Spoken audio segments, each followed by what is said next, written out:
नमस्कार, मी सिद्धेश उडकर रघुनाथ ब्रह्ममुजे मेकर. आमचे मित्र अमोल गाडी संदेश गाडी कोलगावचे, त्यांच्यासाठी टाळ आमच्या घरी झालेले आहेत. टाळ नेण्यासाठी तर त्यांना 4 टाळ कासाची पिवळ दिलेले आहेत. तर आवडले ना तुम्हाला? हो. हां, अजून झालं एकदा बघूया.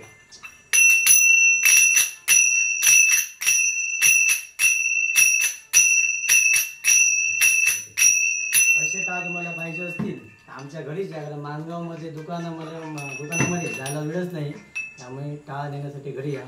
गावना येते. धन्यवाद.